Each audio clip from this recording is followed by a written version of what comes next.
we're looking across the pond. You've probably heard a lot about the political drama in Britain. The parliamentary democracy recently said so long to its shortest serving prime minister in history, Liz Truss, with a prime minister tenure clocking in at just under 7 weeks.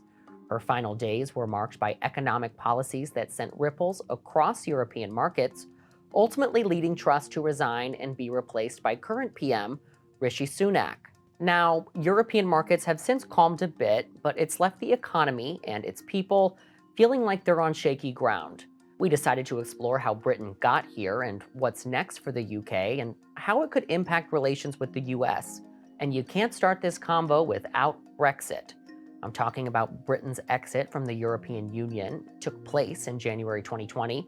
The UK legally revoked its membership from the 28-nation bloc, a move backed by 52% of British voters in 2016. But the vitriol and turmoil that led to Brexit exposed British anxieties about globalization and raised serious concerns about the consequences for a united Europe.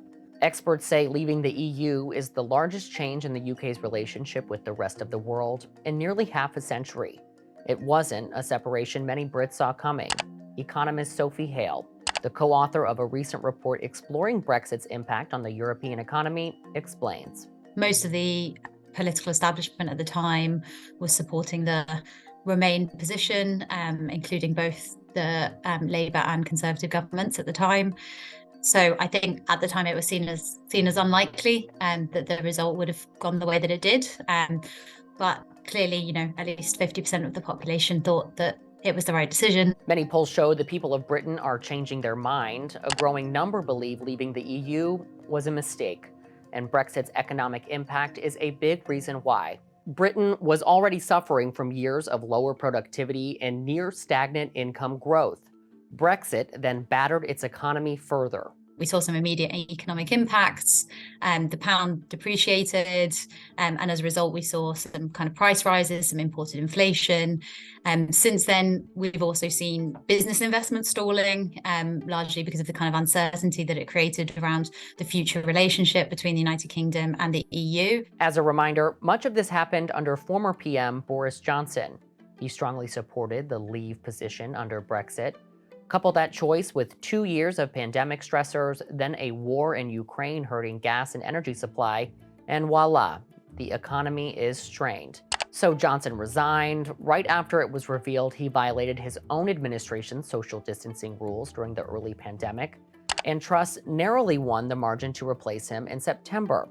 But her budget plan sent the pound to its lowest level against the US dollar, forcing the Bank of England to intervene. And when the bank is calling you, we all know it ain't good. So in late September, the pound dipped as low as 103 per US dollar, the lowest in nearly 2 decades. Of course, a weak pound was good news for American travelers, giving them more purchasing power abroad. But long-term, chaos in European markets can hurt America's economy too. And it throws off the trade balance between the two powerful Western nations. So while a weaker pound makes imports into the US cheaper, American companies exporting to Europe face tougher competition. And if US exports weaken as a result, that weakens the US economy. Big picture, a recession in Europe could also lead to a global one. The World Bank has already warned of this. And as part of having his cool new job, Prime Minister Sunak is tasked with avoiding that. Sunak unveiled a new budget last week, which calls for billions of dollars of spending cuts and some pretty steep tax increases. These are supposed to stabilize the economy and avoid a recession. To cushion the blow, Sunak's administration also announced a 10% increase in the state pension, benefits, and tax credits to adjust for September's inflation figure.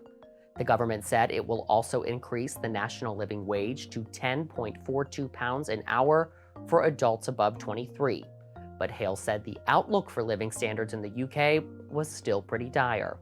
The sort of, I guess, the overarching policy is to sort of, spend a bit of money today to support households through this kind of very tough winter in the kind of coming year. But then looking ahead, we're seeing, a number of kind of tax rises that are going to sort of increase the cost to households, particularly working age households, as well as eventual kind of cuts to government spending that will hit the economy in other ways.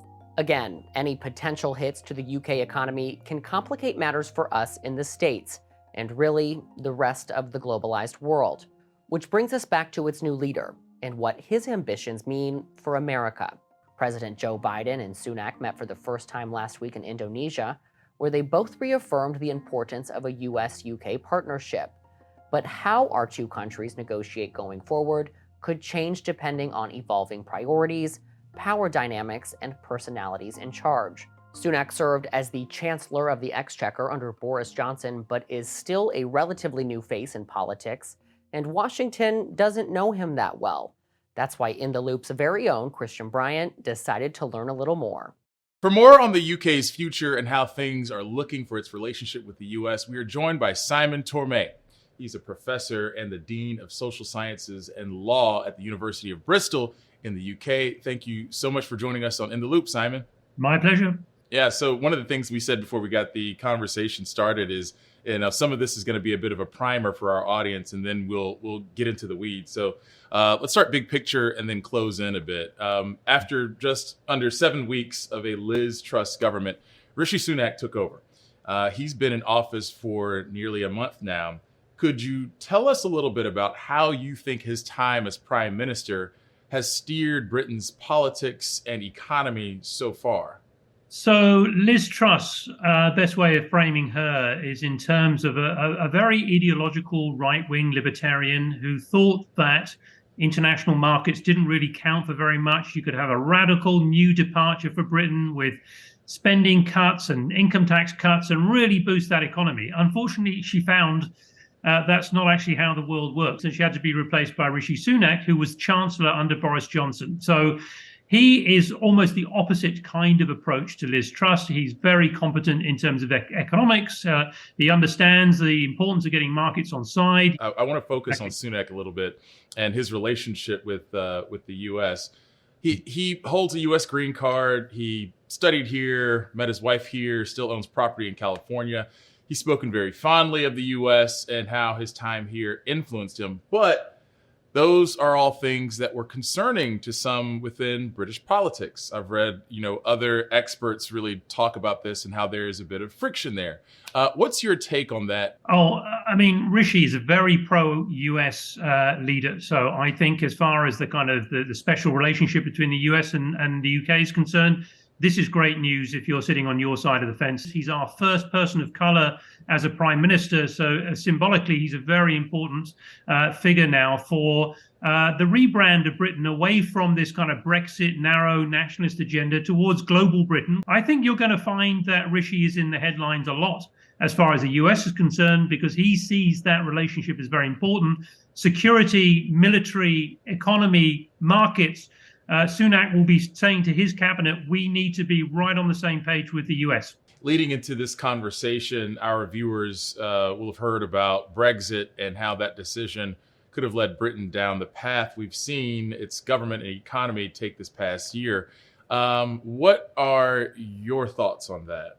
I think Britain has found it very difficult to manage Brexit because of all the issues about how goods pass from one country to another. We had a porous border, completely open border between the UK, between France, Germany, Holland, and now all of that involves much more bureaucracy. So there's additional costs for business, there's additional barriers. And when you think about the economic context in geopolitical terms, how tough it has been under COVID and with all the knock-on consequence, Brexit really kind of looks like a negative at the moment. But I just think the decision was made, make it work, try to find a great relationship, not only with the US we've just spoken about, but also with the European Union. And I think, again, Sunak is keen to do that. One of the things that I want to dig in a bit deeper on is kind of what sets Sunak apart from his predecessors a bit more. We know that he had a pro-Brexit stance, but he also hasn't shared the Conservative Party's hardline approach. Could you tell us a bit more about how he's different? Yeah, so we've gone through a very kind of bumpy populist period. That term populism is very overused, of course, by academics and the media. But Boris Johnson was a very particular kind of leader, very kind of Trumpian, not necessarily the same politics, but unpredictable. Liz Truss, of course, came in with that very strong ideological line, which crashed and burned after 44 days. Sunak is a return to, if you like, sensible governance. And I don't say that as a supporter of Sunak or the Conservatives. It's just he understands what the parameters are that he's working within. So he, I think, shares a lot in common with Emmanuel Macron, for example, who's quite a technocratic leader in France. He's neither strongly left nor strongly right, but he understands that if you don't have a good understanding of geopolitics, markets, what moves your currencies and so on, then you're going to make mistakes. And I'm glad you kind of made that comparison to Macron. I feel like that may give our viewers a kind of a sense of what to expect out of Sunak. Some experts have said the UK political drama, even if it's seemingly over for now, will have ripple effects across other democracies, including the US.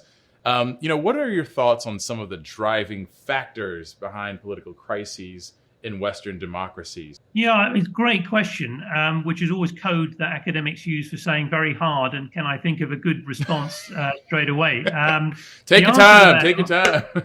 So, look, I think we've come out of a period of globalization where we all seem to be heading in the same direction. The more democracy, the more economic growth, the more interconnected the world becomes. And I think the issue for us really in recent years has been some of those assumptions that we had about the direction of travel for global geopolitics are probably in question. But I think we've come through a very bumpy period. The COVID dramas, the supply chain dramas, the Ukraine war, I think some of those things are going to get behind us. And now the next big story is how we get over inflation and we restore a measure of economic growth and prosperity back into our economies. And that will, I think, help to develop a more optimistic line, which will be helpful for the next US presidential election, which is not very far away, and hopefully shoo away some of those negative demagogic forces that you've got in the US, we've got in Britain, that are out there in Europe, and put us back on the path for reasonable debate, sensible economic management of our economy, so people, ordinary voters, can get on with their lives safe in the knowledge they're not going to be invaded or bombed or destitute by the end of the year. Simon, a lot of our audience members are going to be glad to hear this glass half full sort of outlook that you've given us, considering what things have looked like over the past little while. Simon Tormé is a professor and the Dean of Social Sciences and Law at the University of Bristol in the UK. Simon, thanks again for joining us on In the Loop and getting us schooled up on all the things we need to know. We appreciate it. My pleasure. Been great fun.